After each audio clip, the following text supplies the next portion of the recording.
everybody. Sonia Rollins here with BACC Talk. I am excited to bring you some great information today. I'm happy to introduce our guest, Luke Ryan, who is the Business Development Manager for Boston 25. Luke, thanks for joining us. Thank you so much for having me. Absolutely. You know, first, I should say congratulations to you, sir. I hear you are a CHOPS champion from the Boston Burlington Marriott. I am. Yeah, last night we had the award ceremony. It was a pretty amazing experience. Met some other fantastic winners as well. Right. And was lucky enough to be able to now donate $2,000 to Cure JM, which is a nonprofit that our family supports very closely. Well, I think that's great. I mean, it speaks in volumes when you can be able to not only donate to a charity that's near and dear to you, but also be recognized by the community. So congratulations for that. Thank you. Thank you very much. Now, let's talk about Boston 25 for a minute. You know, we had a brief conversation before, and I'd love you to tell people who are watching. Everybody knows, obviously, Boston 25 is a broadcast channel. But if you were to describe the station and what you do for the station, what would you say? Sure. So Boston 25 is a regional broadcast TV station that you would all know as the Boston 25 brand. It's a Fox affiliate in our market owned by Cox Media Group out of Atlanta. But the parts you may not know are more what we do on the back end for the business development and sales side. That's where I work in. Been in the sales side of media for the last 15 years and been with Boston 25 for the last 4. And I think the biggest misconception, I guess, in the market, and that's something we're working on, is that we do a lot more than just traditional broadcast TV for our clients and helping them out with their marketing solutions. So we have an in-house production team that's incredibly well trained and all came from the news background called Studio 25 that helps with whether that's on-air commercials or corporate video or being able to tell long-form stories, more branded content, advertorial type things, and then using all the digital resources of Cox Media Group to kind of disseminate that knowledge or that information out to the right audiences. It's pretty unique. It's very nice. It is pretty unique. How, you know, if you were going to give somebody who has not had any experience with that before, they want to take their company to the next level, right? And they want to start to do some social media and or get things out on the air, whether that's through broadcast or through the internet. You know, where do they start? Where does the person start? I'd say it starts first with vision, truly understanding what it is that is different about your business compared to your competitors, and what it is about your passion and finding your why, you know, kind of the Simon Sinek style of what it is that you do differently from other folks and why it is that you do it. So you start with that message and then come up with the stories you want to tell. It's really a combination of story and strategy. It's the stories you want to tell, who do you want to have those stories told to, and then what are the means that you want to reach those audiences with.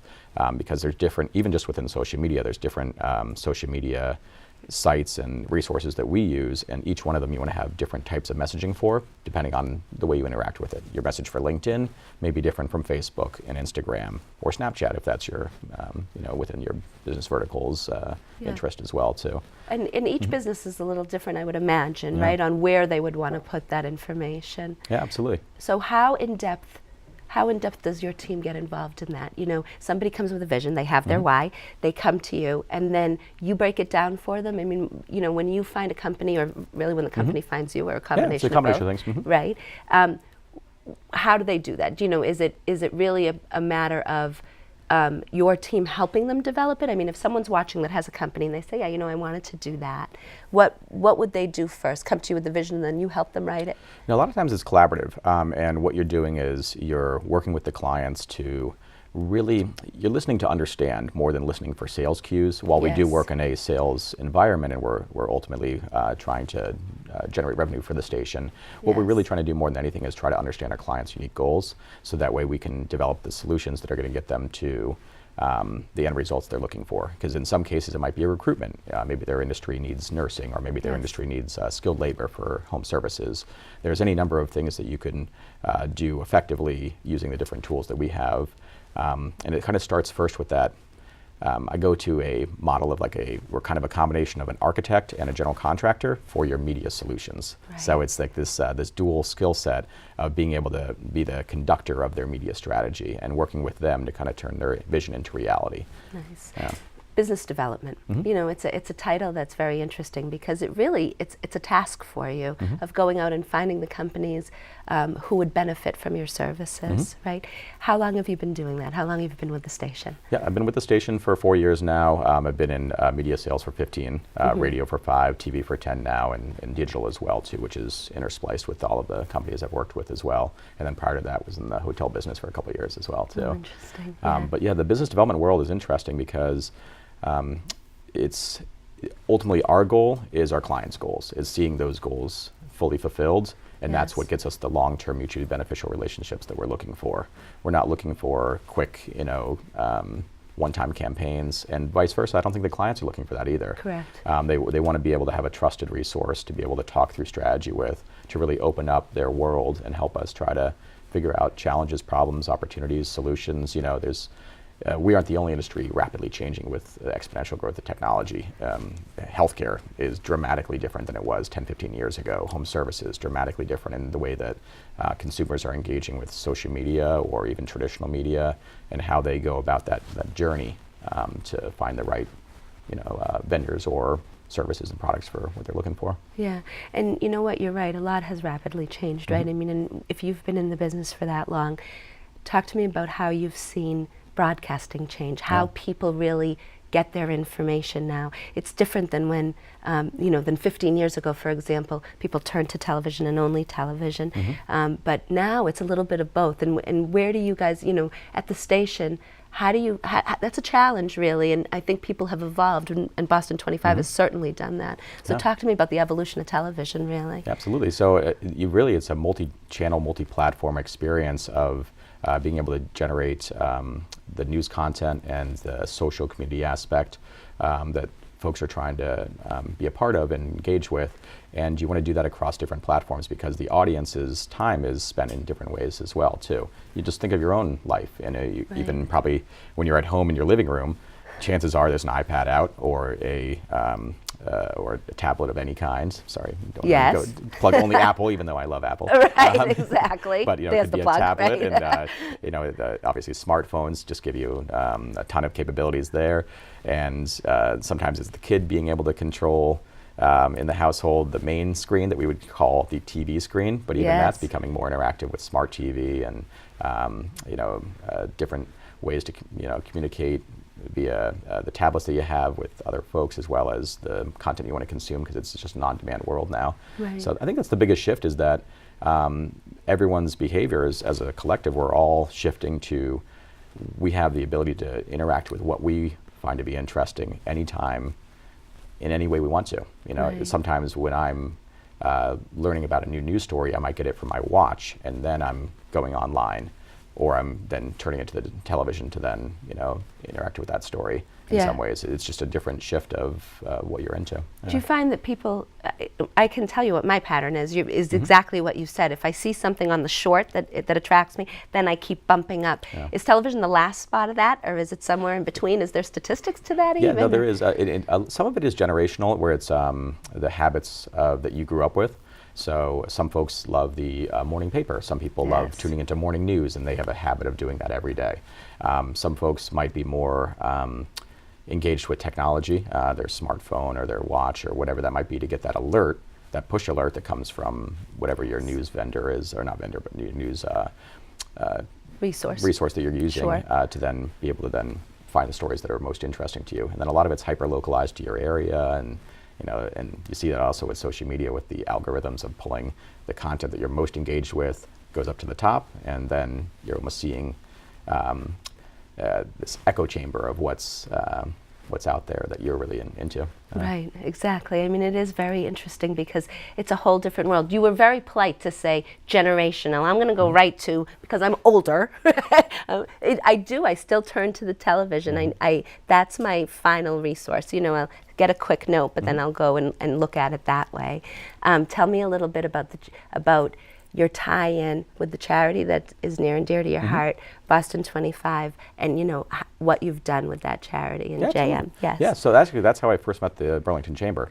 So I have a son, Liam, who is currently 5 years old, but a year ago, in January, we started seeing some interesting symptoms that were unlike anything we've ever seen. And we have 2 children. We have a 5-year-old now boy and a 2-year-old girl. But our son, unfortunately, developed a disease that we didn't know even existed. And what it was is it's an autoimmune disease where over just a few months he went from a full-speed active child to not being able to lift his own head. He couldn't get off the floor on his own. He had to be carried most everywhere. And that progression from full-speed active to not being able to even really use his own body, unfortunately, was dramatic, and is also very confusing because the symptoms kept changing. Sometimes he would say, "Daddy, I have fire in my ankles, I have ice in my knees," or he didn't know how to describe it because he's a little guy.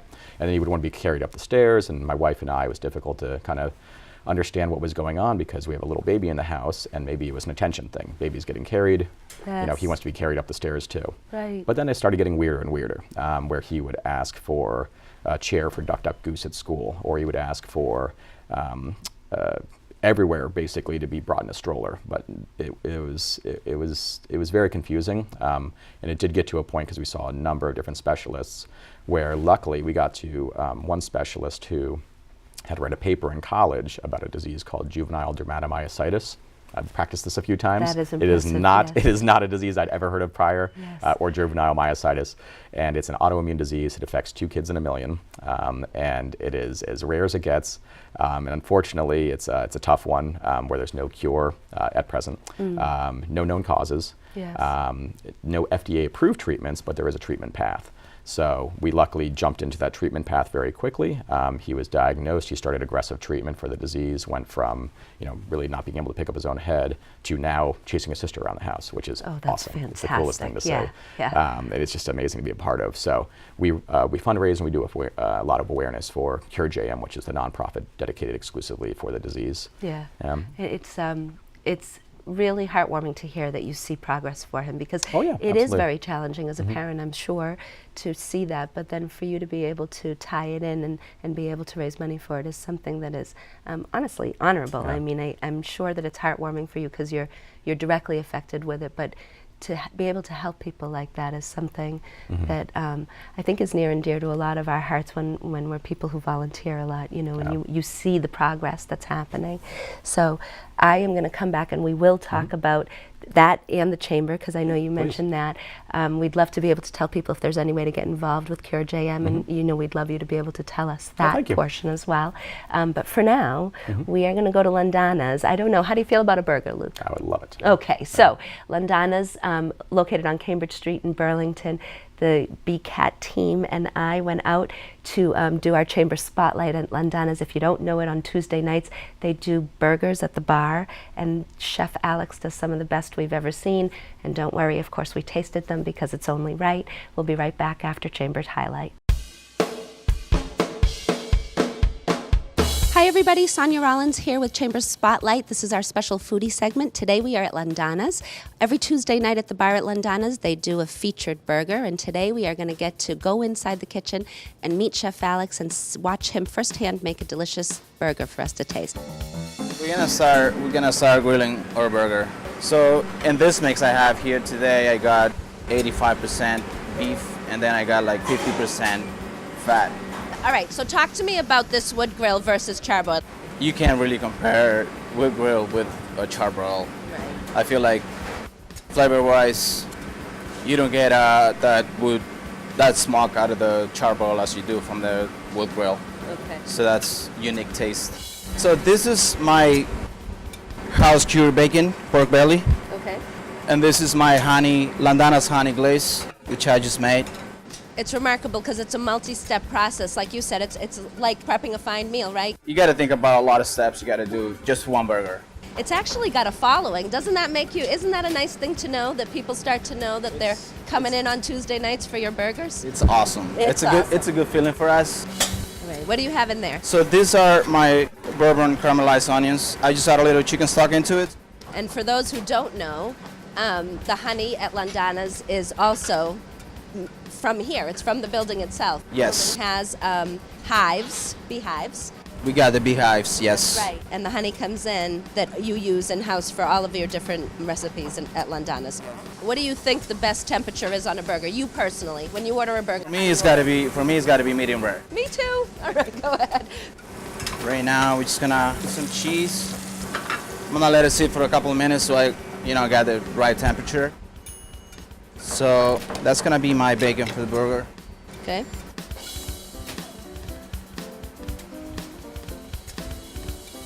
I'm gonna cut my potato bar now. So you can see how the cheese is melting now. Yeah. This beauty is ready. Perfect. I'm just gonna put a little caramelized onions on top of the burger. So we cut this the night before.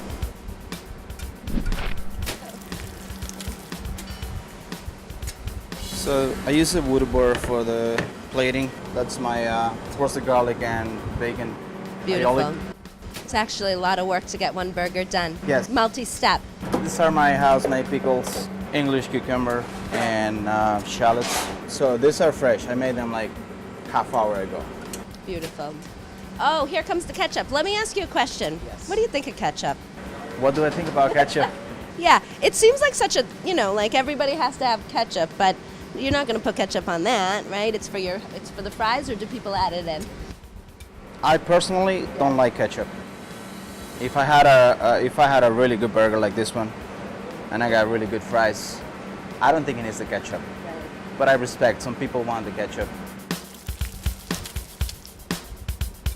We just do a little rosemary, sea salt on top of them, and plate it. That's it. That's Tuesday night's burger, and That's it. beautiful, by the way. Thanks. Talk about the Tuesdays. Yep. Because what drove Landana's to think about, doing a burger night in a restaurant like this? Yeah, I mean, I think it comes down to, again, being approachable. So, I mean, who doesn't like a great burger? I know there's very few that don't, and I think that Chef has really tried to kind of create kind of a following. Yeah. Every week it's something different. He takes a lot of time and dedication to create something new and exciting. And Tuesday nights are the only nights you Right. get a burger at Landana's. So, Yep, and come early because we do sell out. Where do you see the rest of the week going? You think you're going to build out the bar a little bit more? Yeah, we're really trying to, every night, kind of create a following here in the bar because it does, like you said, have such a different feel, and I think it has such a great feel. So we're really trying to, kind of build that following. So every night of the week, during the week, we're going to try to have something different that we're marketing. So stay tuned to social media. The biggest thing is it's just, getting people through the doors. And sometimes they'll come in and, they'll come in and think they want the burger, and then they'll look at the rest of the menu or hear another special and they get something else. So, it's just about, driving that business in here, letting people know that we're approachable, and, you can just come in and after work and have a lovely experience and not feel committed to an entire evening. Absolutely. Well, thank you for having us. Yeah, you're welcome. Thanks for coming. If you have not tried this, you got to do a burger at Landana's on Tuesdays. I assure you, it's one of the best burgers I've ever had. I hope you'll join Landana's on Tuesday nights at the bar. Make sure you come early. They sell out. It was one of the best burgers I've ever had. For Chamber Spotlight, I'm Sonia Rollins. I assure you that it was phenomenal. It was like, I keep saying it's one of the best burgers I ever had, but it's the truth. I don't know how else to describe it. So again, if you have never been to Landana's, you are missing out. We all know the restaurant is fantastic and they serve unbelievable meals, but the bar has its own flavor. And when you sit there and talk to the people and everybody's sitting together, and Chef comes out with a different burger every week. So not good for my waistline, but unbelievable for my taste buds. So there you have it. Yeah, we're local, so my family's in Lexington, so we'll be there very soon to check it out. Yeah. So we were talking about Cure JM. We were talking about your son and all of the great work you've done with it. It was the first way that the Chamber of Commerce here in Burlington met with you. Correct. And it was a great way for us to meet you because we've had a great relationship since.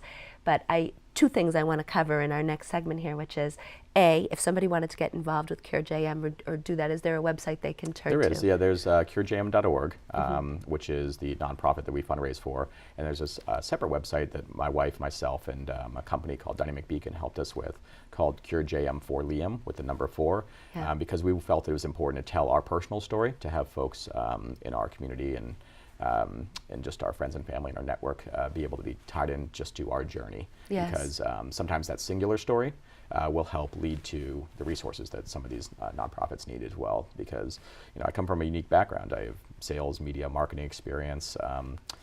Work for a fantastic TV station as well as a fantastic company. Yes. Come with a pretty unique skill set to have this thrown at us, and then we're doing everything we can to basically use our skills to help that next family, that undiagnosed child that might be out there. Absolutely, and especially where it's so rare, it is really about the story, I think, because otherwise people would never really know about it.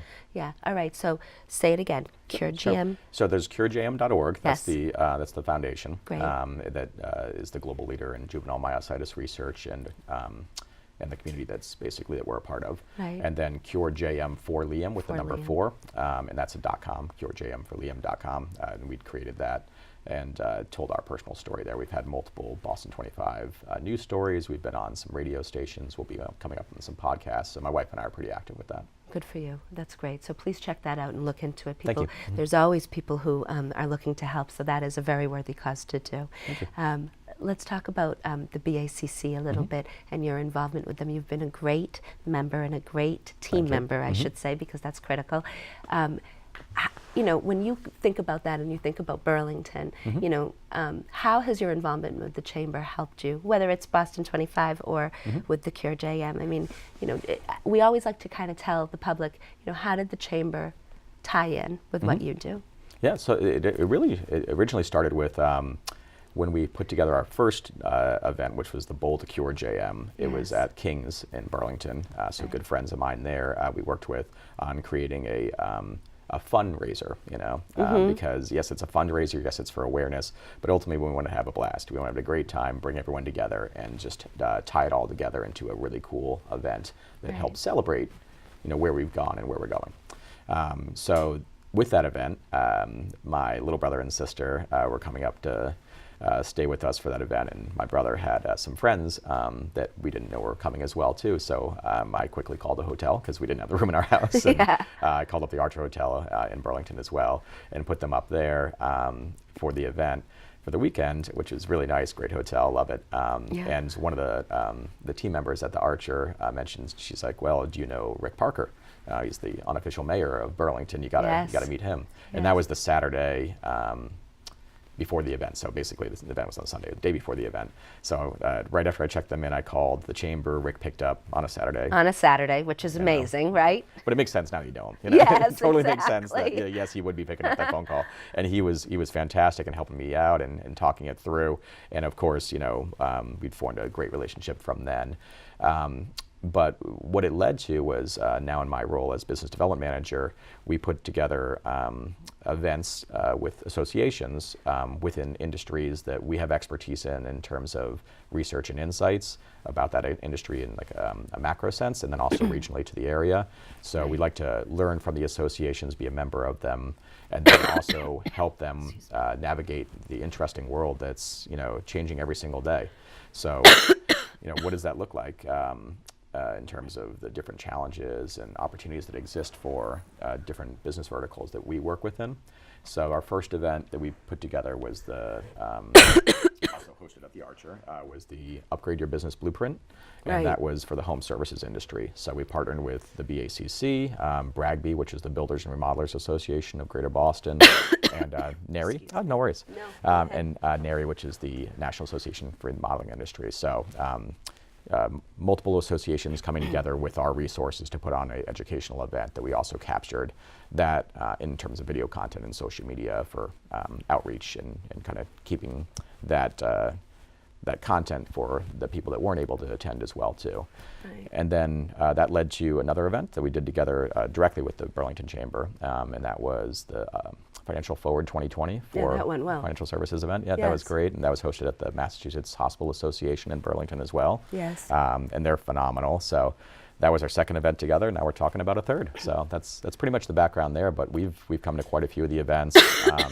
Our sports director Tom Leiden was the keynote speaker for the annual meeting. He correct. was fantastic. Yes, yeah, absolutely. Talked a lot about teamwork and some of the things that he's seen through the sports organizations that he's been a part of. Yeah. I think it's I love that you talk about team, because that really is what the BACC is all about. It's about highlighting, and I don't know, the people who are watching today won't appreciate this, but I'm going to go ahead and tell them. Every person you mentioned along the way is a member of the chamber. That's correct. And the phenomenal part about that is, you can have so many good businesses in one area, and they can actually help each other with doing events together, with raising funds together. Kings, you mentioned Kings. Kings is one of our members, but also really benevolent to the community and to the greater community. The BACC services Burlington, but it services many communities around us. You mentioned you live in Lexington. It services all of these different areas, and it's really nice to see, because we get very fortunate within the chamber to be able to have people like you come in and then just tie right into the community. I mean, talk to me about that, if you would, Luke. Like, when you, even as a business development manager, as a person who's doing fundraising, what's important to you when you think community, or what's important to you when you think about coming in and starting to join into a group? What do you look for, I guess, as a business person coming into a chamber? What do you look for? Yeah, and so over my career, I've been a part of different associations and different networking groups, and some of them are spray and pray, kind of like business cards for everybody. Yes, that's a good way to say it, right? Definitely not the type of associations I found the most value in.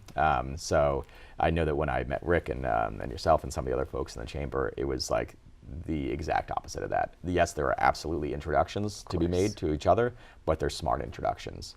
And everyone's there to learn from each other and really understand the uniqueness of their businesses and who they are as a person, and make the right connections for each other that ultimately get us all to that next level. I love the smart introductions. That's exactly right, by the way, because it's not about I think sometimes people think there are as many people as you meet, you're going to pick up something from everybody, but you really don't. It's about finding the connection that works for you. And the chamber connects people in different ways, and everybody benefits from it a little bit differently.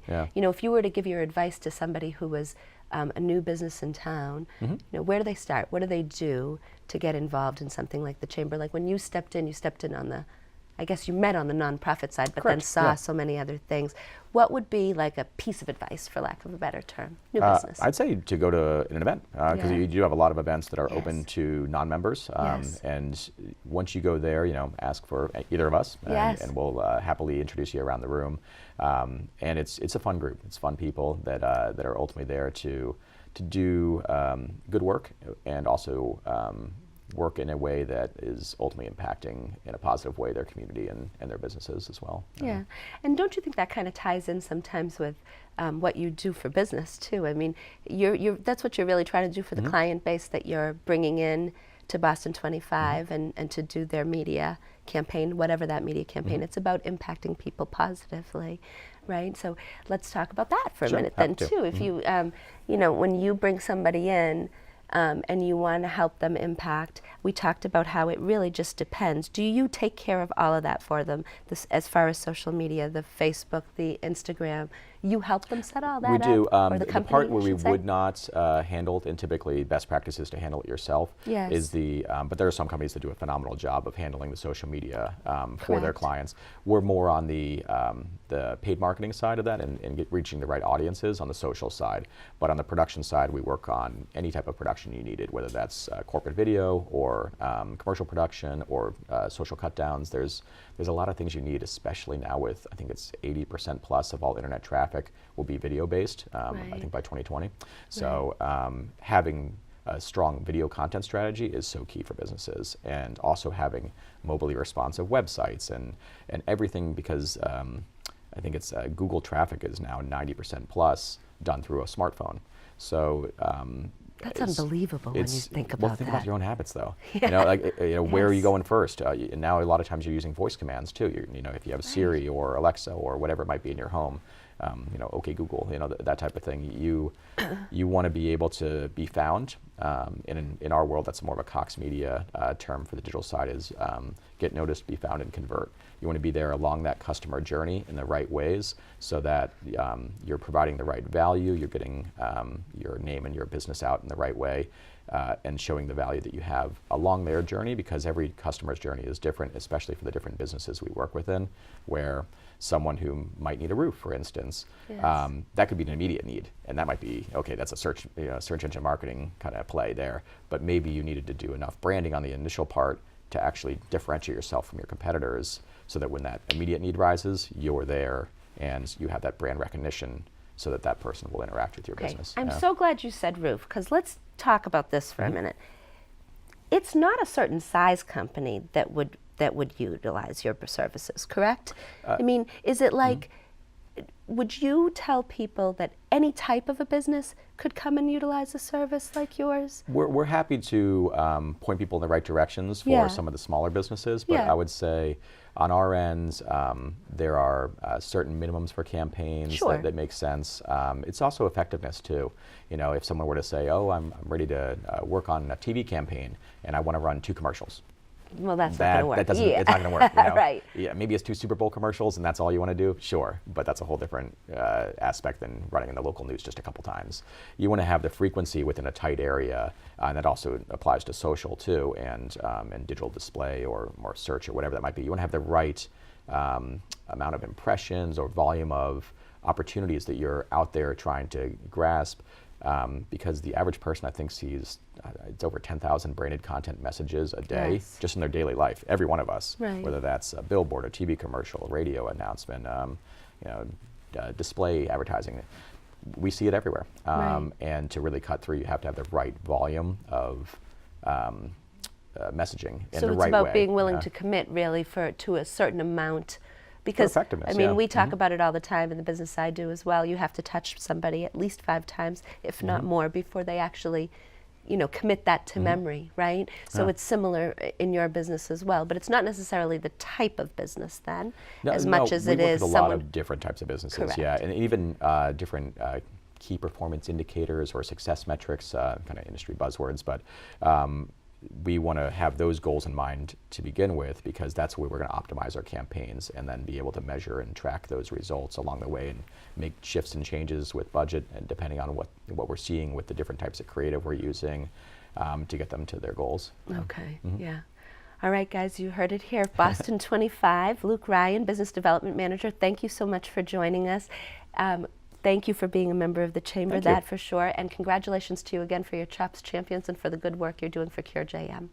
Thank you. Thank you very much. Thank you guys for joining us. We want to thank Londanas as well for our Chamber Spotlight. And please go have a burger. Please check out Luke's websites. And we will see you soon for BACC Talk. I'm Sonia Rollins. Thank you.